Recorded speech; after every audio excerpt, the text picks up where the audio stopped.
Welcome back to the daily discussion. So, come today from Eugene, Oregon, with my son out here at the Nike Outdoor Nationals track meet, where he's going to be running the steeplechase.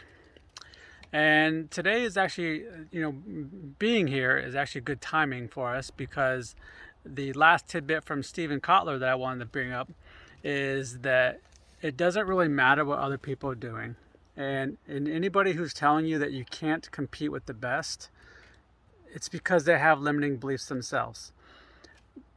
More than likely, they just don't want you to because it may prove them wrong.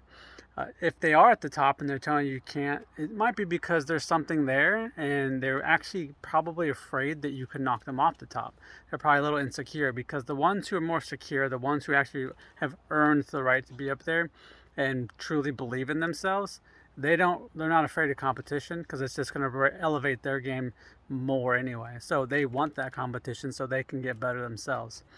So again, anybody who's telling you you can't do something, you can just go ahead and for the most part, ignore that. Like, because there's a very limited belief there. Now, if you're talking about athletics and you're 5 feet tall trying to play, in a 7 foot league, okay, that's a little different, right? That's not what we're talking about. We're talking about industry. We're talking about uh, any field out there that's not size dominant, then you have that limitation there. If it's brain dominant, mind dominant, again, you can compete with anybody. Then there's nothing out there stopping you other than yourself and your limiting beliefs.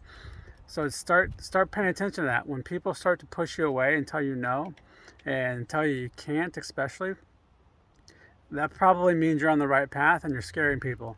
And it's, again, they either don't want to compete against you or they're kind of afraid that you might succeed because then that might show them that they could probably do it too and they just don't want to because they don't have the same motivation. So let me know what you think about that, if that resonates with you, and what are you holding back on because people keep telling you what you can't do when you know deep down that you can absolutely do it.